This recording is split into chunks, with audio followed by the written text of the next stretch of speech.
Nalambog dahil sa kanilang kalaswaan ang dalawang lalaking nanghihingi umano ng masiselang video online. Target nila, mga minor de edad. Nasa frontline ng balita yan, si Dave Abuel.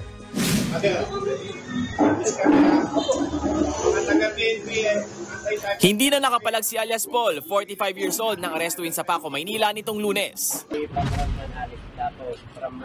Huli rin si alias Arnie, 25 years old, sa hiwalay na entrapment operation sa Sampaloc noon namang January 29. Dinakip ang dalawa dahil sa umano'y panghihingi ng masiselang mga picture at video online. Target nila, mga minor de edad na kinakaibigan muna bago takutin at i-blackmail.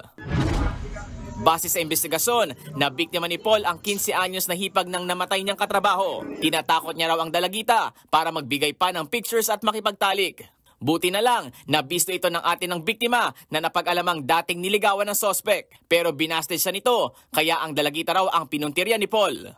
2 araw na po nangyayari yung mga ganong sitwasyon.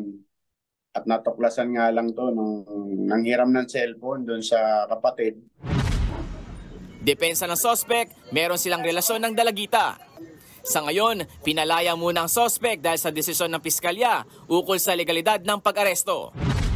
Si alias Arnie naman, 12 anyos na babae ang biniktima. Inalok niya raw ng 8,000 pesos ang dalagita kapalit ng malalaswang video nito. Kalaunan, pumayag ang biktima at nakumbinsi ring mag-video call sex.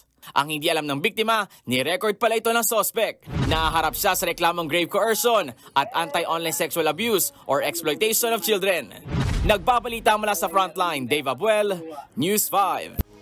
Mga kapatid, may Los Baños po. Huwag magpahuli sa mga balita at impormasyong dapat ninyong malaman. Para sa mas malawak na balitaan at diskusyon, mag-follow at mag-subscribe sa social media pages ng News 5.